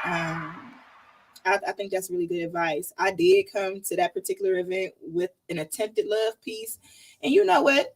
The audience wasn't feeling it, but that was okay. Because it taught me that you do need to learn how to read a room, and it taught me how to react to a live audience. Like usually I am used to honestly getting up in front of an audience and people digging it, or I'm able to get them right away because of the passion. This was the first time I received a challenge and people was just kind of like blah, or I didn't get them roared up, or it wasn't like the huge reaction at the end. And I was hurt behind it because, again, that's me stepping up, being vulnerable. Yeah. And talking about her like shit. Hurts. It felt like, oh, y'all hurt me. I'm sharing my shit with y'all. Right. And, you know, but I came back better than ever because I stayed off the stage for a few months after that. I did. I was butthurt. But you know what? It was a learning experience. And I appreciate Charm for doing that because I wouldn't have walked into that experience right like that. But it challenged me. And it taught me because one thing about me, I'm not gonna give up. So I'm gonna go back next time. Said mama ain't raised no hoe. Show didn't. Show didn't. But yes. Else to read. And Angie said, "Is that Mary?" It is. Hey, girl. Hey. And Jack. Pretty so. She is beautiful. She's gorgeous. She is his girl. Hey. Yeah, well, I definitely want to get into another piece. Definitely would love to get into another piece. I kind of wanted to ask you a little bit more about your poetry background. Who are some of your influencers? You know what? Anybody who's willing to share. Anybody that's willing to share. Because that's what developed me as a poet. I literally take something away from everybody. I listen to your topic. I listen to your delivery. I listen to my delivery is DiGiorno. Okay. Period. No. I mean, you know, it depends on the mood. If it's payday, my delivery's DoorDash. If it's not, it's a drive-through. Hey. I'm delivering it to myself. So that 4 for 4 go nuts. There you go. Angie said, hey, beautiful, I love you.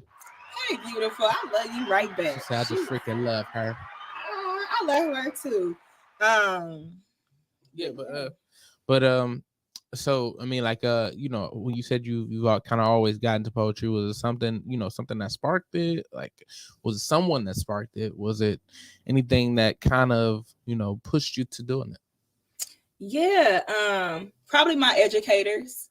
Okay. I think coming up in school, I went to Joseph F. Landis for elementary school, and I had a teacher. She was infatuated with me. Her name was Miss McQuarrie. And what's up, Miss McQuarrie? I don't know you, but what's up? Yeah, Miss McQuarrie, shout out to you. And it was something, I'll tell you, she was a 5th grade teacher. She noticed me from the time I started at Joseph F. Landis at kindergarten. And she was like, when you get to 5th grade, I want you in my class. She just always saw a light in me. You sure that wasn't a stalker? Like, I mean, it might have been. Maybe she said, oh boy, I don't know. But you know what? She waited on me all those years. And I just always been kind of the child that, like, I just always kind of been creative and a writer, and I wanted to do my homework. And I was sad when we had days off school. So I don't know, like I would just pass my time with writing. And then it just something honestly that naturally came to me. And I would be sitting in class sometimes like, oh, like, why don't people get this? To me, writing was easy. It just came naturally, like, just, you know, some people get anxiety, like you would go around a classroom and had to read a paragraph. People are like, oh shit, it's my turn. That wasn't me. I'm like, yes, it's my turn. You want me to read your paragraph? And so that was always me. And it just was a natural thing. And, you know, I had just educators who must have saw that, and they encouraged me to do those extracurriculars outside of what was required. You know, I saw this program for you. I think you want to try it out. Okay. I saw this, and then that's just how I really started to develop and I eventually went into journalism and all that stuff. Once I got to Kent State University, I had another teacher who thought I was a really good writer. Another Black educator, and she pushed me. I would remember I would just be sitting in class, and I was just the only person of color. in her classes, but it was like an English class. Yeah. And she would just Was always, she also a person of color? She was. Okay. Lady with locks, everything chocolate. And she would Hey. always push me. I could see her in that class, you know, wanting me to have more of a voice. Okay. And so, you know, I would work with her all the time. When we were in high school, you know, Miss Gail. Shout out to Miss Gail. Angie actually just said Miss Gail. Shakespeare competition. You know what I'm saying? Shout I out would to be Miss with Bird. Miss Gail after class every day. Coates. And I would stay after class every day with Miss Gail for the Shakespeare competition. And she was literally like grooming me. She was like, posture, this is how you know, enunciate your words, eye contact, this and that. And so it was just always, I was blessed to have a person who always just kind of saw that light and kept me encouraged. Even breaking back into this poetry scene in my adult life, I could say that to you. You know what I'm saying? People just see something, the people around you, when you got good people around you. And that's what kind of poured it out of me. And it's just always been a natural thing. But somewhere each stage of my life, I have a person who just sees something in me and they keep me going. So I'll say everybody. Hey. I like that. Anytime I see somebody chasing their dream, it's you. What you mean? I remember seeing you. I would watch you sometimes, the videos you would post, some of the comedy shows you would do. And I'm just like, oh my God, you know what I'm saying? He doing it. And then it's just like when I was starting to break back into the scene down at B-side, I had seen you and it was like, oh man, he's really living his dream. So every time I've watched you grow. So it's everybody. Every time I go to an open mic night, I got folders on Instagram, social media. Every time I see open mics, it's open mics I got saved right now from California next week. Hey. Just because that's all I see on my TL now, because I'm always just trying to engulf myself with that word. I want to grow. I want to travel. That's poetic words. Y'all hear that? So I watch like virtual open mics and stuff. I'll be watching stuff at Texas Weekly. I'm just picking up things from around the country. Anybody who's willing to share, I'm learning. Yeah, that's dope. So how many books of poetry do you have? Like, you probably got 1 million. You know what? Not actually, because again, I'm sensitive about my shit. It's like sometimes I can bust out a poem in a day, and then others, it might take me years. So I got this one poem that I started performing when I was coming back out on the scene called Ode to Eddie Rowe. You probably heard that. I think that, matter of fact, I think that was the one that when I first seen you at B-side, I think that was the one that you did. And like I said, you drew in everybody. Like, I was just like, damn, like, she been doing this for years. Like, this is the first time I'm hearing this. So, because you know, we have a couple of I guess poetry things at Success Tech. I don't know if you did them. I did, because I had my pockets. Yeah, it's like my little weapon to be in the back. I'm sorry, I had my little pockets at times that I would feel motivated to write, and then sometimes honestly I would hide and maybe even try to dim my own light. I just be, you know, I don't know. I'm still figuring it out. That's life. For sure. I'm navigating. That's definitely life. And that's kind of what my show is based around. It's based around this game called life. We all play it. We all go through our different turmoil, obstacles and turmoil through our game. But, you know, there's people like yourself that are doing things to keep themselves going. And poetry obviously is keeping you going. And it's dope. I would love to see you in California next week. I would love to see you in Texas in a month. I would love to see you in New York in a couple weeks, whatever you want to go. Because one, I want you to, spread your wings. Don't be shy. Bring that passion out. Let people see it. Shit, do a poem for old freaky guy, whatever his name is. Maybe he'd be like, damn, maybe that fire is something I don't want to touch. I don't but it's amazing to see someone, be able to put their emotions in words, especially for somebody like me. Like I guess you could say I bottle up a lot. So, indulging into my emotions and really allowing it to channel through me is something that I don't necessarily do. Like, even on stage, like, it's just me being me. So I'm not bringing you something that I'm feeling, I'm telling you about, essentially about my life, essentially about, you know, what I have been through, but I've been through it already. You know, I'm not necessarily feeling that anymore. I felt it, you know, I processed it. And, you know, most men usually, you know, process it and let it go anyway, or it's just bottled up and we just hide it somewhere. You know what I mean? And that's something that, you know, I shouldn't say I wish I could, but I you know, something that I have been working on, trying to let loose. And Angie will tell you, like Angie is, that's his girl. She is like, she's been around like through a lot of my ups and downs, even just lately. And you know, I see as somebody that I'm able to vent to, I'm able to talk to. It's a free space. So, you know, I'm able to, you know, instead of having my poem or writing it down, I'll just say it to her. Like, you know, I was really hungry today. And I fought the urge. To eat, Angie. And she was like, I'm proud of you, Tim. And but it's nice when you can actually display it for everyone. And I hope you can get away from whatever shadow of doubt or any cloud that you just want to hide behind because you don't want everybody to see your greatness. I think you should definitely let that loose. So please do. Thank you. I Absolutely. appreciate that. Yes. I really appreciate that. Yeah, let that shit loose, girl. We working on it. So you want to let loose another one for us? I'm gonna let it loose. Okay, I'll go into hold it real something. tight. She gonna let loose.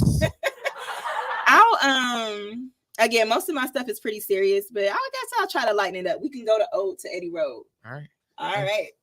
And we can do the intense, whatever you want to do. But let's give it up. Do you have a stage name, by the way? Right now, I'm going by my IG handle, which is Black Fox. Black Fox. And that's spelled B as in boy, LAQUE FOX. So that's Black Fox on Instagram. She put the QUE to let you know she barbecuing y'all niggas on these stage. Something like that. I might steal that as a tag. There we go. See, that's why we cross paths up today. For sure. We'll cue something up for us, girl. All right. So, Ode to Eddie Road. This is when, like I said, a piece can take me a day or it could take me years. It's, it just matter. It just depends on my inspiration at the time. So with Ode to Eddie Road, my original inspiration for this piece is I thought about how I grew up on a street called Eddie Road. And it's just a street that's maybe 1.5 miles long. But on this street, you got 3 different police departments, a couple bridges, and 3 different socioeconomic environments, really. That's a fact. And I'm just like, this is really freaking crazy. And the only thing that's separating us all is a freaking bridge and the color of a street sign. But we can walk from one end to the other. That is a fact. Oh, my God. And I'm just like, I always wanted to talk about how you saw the extreme. Like, you literally have millionaires on one end, a lake, mansions, and then you have one of the richest neighborhoods, and then you have one of the poorest neighborhoods, all on the same street. You got Cleveland, East Cleveland, and Bracknell. Yeah. And it's just like, that's wild to me. Yeah. How can these different people be on one street and in so many different circumstances? Yeah. And I never knew how to put it together until recently. And I've been trying to write this poem for years, but maybe within the last year, I was able to finally belt it out. So I just decided to call it Ode to Eddie Road. Ode to Eddie Road. We're going to give it a snap, y'all. Ode. That sounds like bubble wrap, though. I don't know. They know. Ode to Eddie Road. Understand code. Zip 4410HIO. If you know, then you know, maybe you don't. We are the GOAT, quite literally. Let me enlighten you. Shine a light on the darkest side of you. See, that didn't fit shit in reference to what I'm about to spit, but nonetheless, I got poetry. Lyrically, I'm about to give you a tour of me, a glimpse of the DNA in me. So every time it's my time to read, and it is my time to read. Open up IG and at me, BLAQUEFOX. Please alert the press and press record And then I want you to holler Word Star, not to be confused with World Star. But you can go ahead and tag them anyway. Ode to Eddie Road. It covers the distance between poverty and $1 million properties. Plenty condos and unlimited bandos, not to mention a few corner stores to accommodate the local poor. My mama had store credit at Chili's. Yeah, before it burned down. She's humbly willing to trade in her shopping cart to live a little bit further down the road where they'll happily bring Instacart.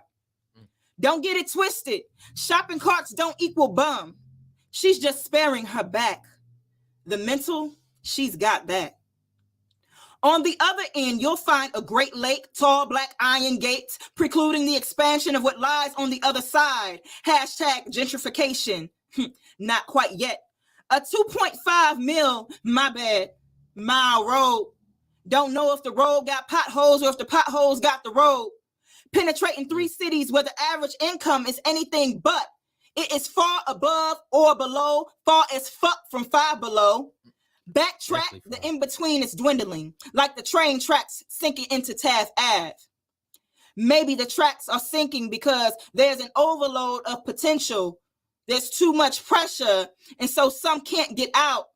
The tracks are sinking because there's too much pressure. I wish they'd get out. This is my hood or your affluent neighborhood perception. See, I grew up next to Family Dollar, and it was a fine-ass cashier looking like Amon Shumpert who stayed trying to holler. A few houses down, they was slinging fish dinners. Heard they was good, but I never got to enter. I want a fish dinner now. Damn. My mama was too damn strict. Damn, mama. I never got to try that fish. It was school and back for the kid. I was her only. Mama couldn't take a chance and lose her one and only. You better wait a few extra seconds before going through any light. Too many in a hurry to run it on the other side. That is 2 bridges, 3 police departments, all covering a 2.5 mile road. There are live goats where I live, corner of Great Ave down the street from the Ville. You got Rivers, Rogers, Williams, Jackson, Woods, Young, all young goats. Different breeds one must be. And I'm not done. This is just part 1. You could take from this what you will. I was just talking a little shit because I heard you had a slot to fill. Hey. I ain't gonna lie. When I heard you do that poem and you said that part, when you had a slot to fill, I was like, oh, she killing you niggas. Oh, she barbecuing them. She killing them. Yes. I love that one. I love that one. And I see your show is about to close, but do you mind if I do one more? No, you got some time. Okay, we'll hop back. I want to get this one out too. I got a couple questions though. Yes. Just a couple. Come So where at on Eddie Road did you grow up at? Eddie Road in St. Clair, right next door to Family Dollar. Hey. Mm-hmm. Hey. I went to Patrick Henry. I know where you at. Yeah, so I was kind of over there a little By bit. the track? Yeah. Arlington, all that, Yeah. Okay. Yeah, so and we lived on 105. We lived on Olivet and 105. So we would take Eddie to get on the freeway to either sometimes get home or we was going to my grandma's house on Lee Road because that's where I grew up. I really grew up on Lee Road. Okay. But like I said, we had moved to 105, so being over there, complete opposite side of the town. Complete opposite. And it's funny. That's the reason why I think I know so many people because I like spent a lot of years on on the Lee Road side, near Maple, like literally at the borderline of Maple, like all the way on the other side. So I would always catch the 40 all the way down, Eddie Road. right, all the way down from there to my grandma's house. And it was like you said, it's definitely different. Like it's crazy how you said, the 2.5 mile radius is literally poor, or I would say moderately, and then poor, and then rich as hell. Yeah. And I didn't even it was crazy. It wasn't until I started driving that I even went past that last bridge. Exactly. And seen all. I'm like, these motherfuckers is huge. I mean, you could safely walk your dog out here. it's right. Isn't it crazy? so crazy. I remember because I would walk up to Brattonall and just like walk early in the morning for exercise. Yeah. It's a scenic route, right? And I remember one day somebody stopped me. You know, they seemed like they were probably of that part of the neighborhood. And they were like, do you know where the nearest gas station is? Like, to me, I'm thinking like, it's the right one right down Lakeview, right? Lakeview and St. Clair, if you don't try your butt, you know, whatever. Not thinking who you talking to. Yeah, but then I'm like, oh, they probably, okay. Just go up Lakeshore. I'm like, okay, they probably, okay. No, I don't think they venture this way too much, but okay. Yeah. So go ahead. My bad. I just wanted to ask a little couple of those things. Go ahead and do your second poem or your third poem. I'm sorry. For sure. Give it up for Black Fox. Yeah. So again, most of my stuff is pretty serious, but I'm comfortable in this moment. I'm gonna say you can be as serious or as jokey or as passionate or flighty as you want to be. Bring it all on. Perfect. So this last piece here, it's called Too Sexy for Safety. And so this particular incident, it happened. Well, they say, you know, if somebody violates you, it's kind of like what they say, keep your friends close, but your enemies closer. Kind of like, yeah, you know, so it's kind of like something like that. But I've always had like trouble kind of like speaking up for myself when I'm uncomfortable in like a sexual situation or receiving advancements that are not wanted. And so me writing this poem was basically me speaking up for myself because I didn't really know how to do it in that moment. Okay. Because I was just like, oh, wasn't expecting this from you kind of thing. Yeah. So Too Sexy for Safety. I heard y'all wanted an encore. Tonight, the unspoken are spoken for. I was listening to my pastor's sermon when I wrote this. Guess I thought it was important that y'all know this. He is not the person in question, but his words often help me through some rough situations. First thing y'all want to know is, did you smoke or did you drink? Next thing y'all want to ask is, what did you do to make him think? And every time I tell this story, it's what could I have done differently on a chill Saturday night in the parking lot of familiar company? When I smell Casamigos, it reminds me of your ego, smooth and misleading, and have you fucked up in the morning. How you mentioned my bottom lip before you grabbed my hand and put it on your dick, as you told me that how badly you knew that I wanted to suck it. You said your car windows were tinted and that nobody else could see in the same parking lot with my boyfriend and my best friend. I guess it started out with you telling me that I was funny. Guess this was the prelude. Took it as a compliment since you grew up with my dude. Conversation started out real cool. You funny as fuck. He should listen to you. Never thought that you would try me with him in such close proximity. Dang. My warm personality, gap teeth, fluffy waist and body, my cheekbones, my good skin, my long locks, everything about me.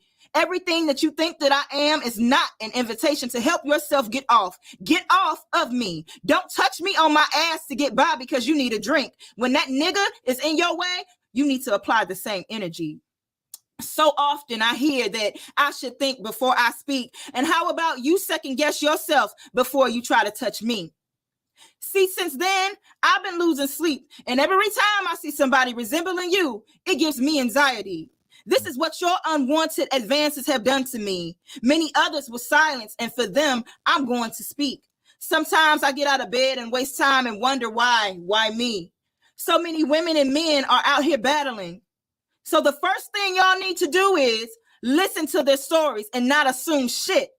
Next thing y'all need to do is hold the perp accountable and not create another family secret. Poem. Damn. She said you need to listen. Like, listen, Linda. Like, do you hear what I'm talking about? What I'm telling you that I'm going through?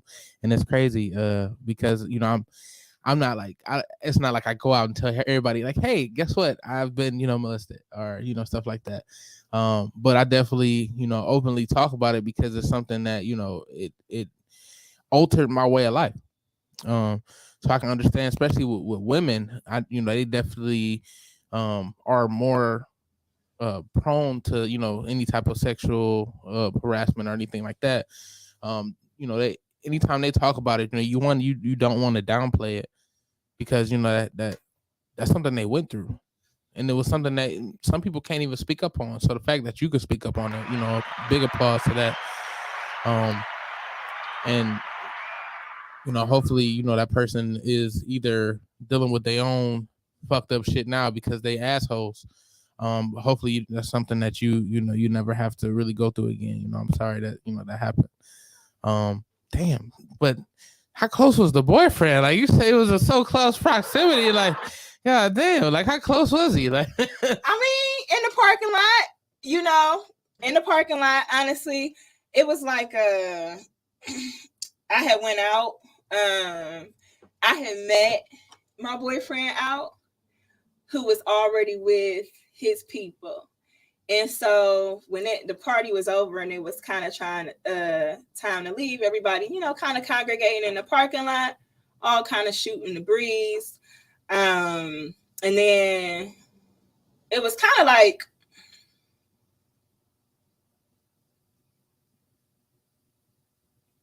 y'all trying to keep the party going type of situation. Mm.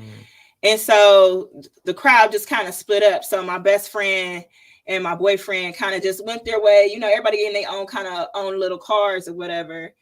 And me and my boyfriend's friend, which was his lifetime childhood friend, was left together. And, we smoking. She said both.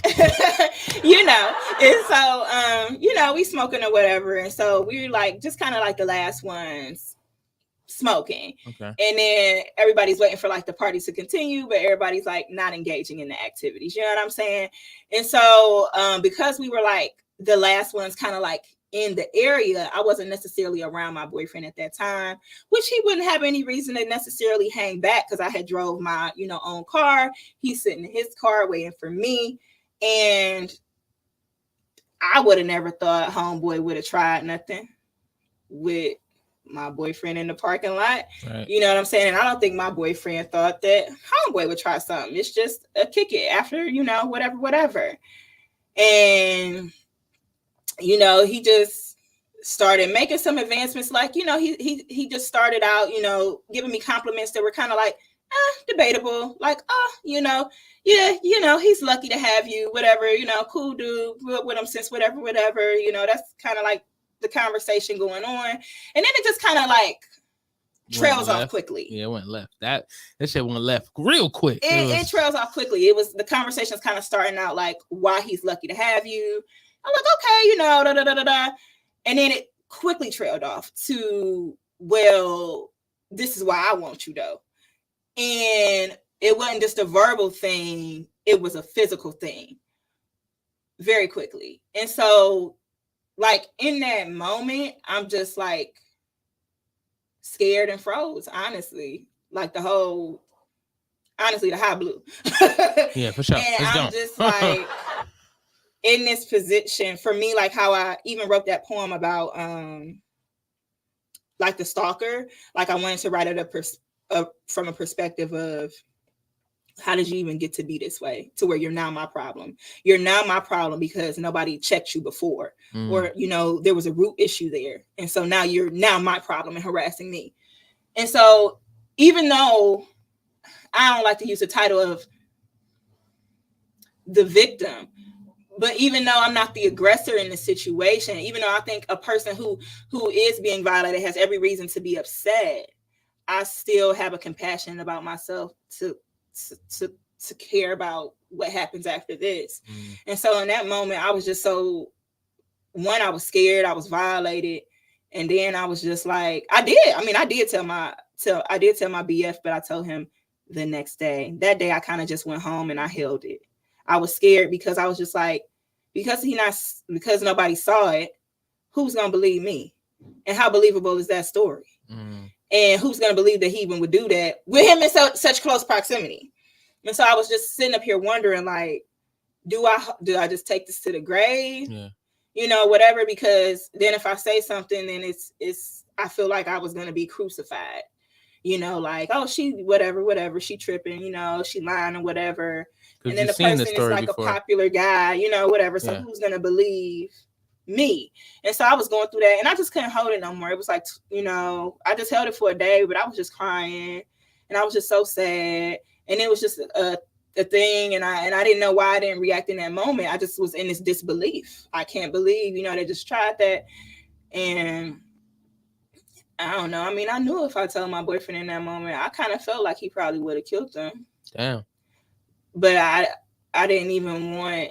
I mean, that's his best friend. You know, if he. It was just such a hard situation. Yeah.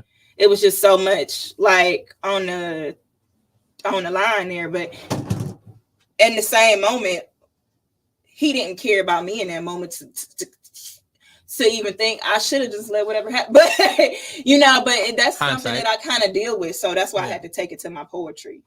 Yeah. Because once you don't call something like that in the moment, it is going to be this person word against that person word. Yeah. Of course, my boyfriend believed me, and you know, there things ended up away because of that, and there was follow-up to that. But I wish I would have said something in that moment, but part of me was scared to say something in that moment out of the outcome. Yeah. Like, my ex, is this the first time having any type of advance like that before? Or is that? No. Well, something that bold, like within the relationship, like the proximity, yes. But like as far as like just men generally, men are visual, or people are visual. Making advances, absolutely. And I'm a curvier chick. I think most people would say I'm curvier. You know, the people, shit, black men, that's what I be around. They like curvy chicks. You're a black fox for a reason. For sure. And, you know, people just, I get advances all the time. Yeah. And it's just hard for me to stick up for because I'm also nice and I'm bubbly. So I'm like, I be wanting the people to kind of, I don't know how to be like assertive as I need to be. Like, stop. No, I don't like that. Yeah. I'm just sugarcoating it like, no, not really. And I think I find my voice through poetry, which is why I'm so loud. Okay. Well, we definitely love your poetry here today. We're gonna give you the finger. Definitely give you the clap. Like I said, it sounds like bubble wrap on this motherfucker, but we definitely appreciate you sharing, you know, a piece of you. You know, the poetry comes from within, as we see with you. So it's not like it just, you know, a generalization. So we definitely appreciate your vulnerability here on the show. And we would definitely love to have you come back, maybe with some other people. So we could, you know, we like to talk about perspective. So I feel like, we'd be great to have some perspective with.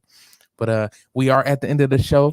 Go ahead, give out your socials here so people can follow you and see, you know, when you do your poetry again. Please do. Thanks everybody for listening and giving me your attention tonight. Tim, thank you.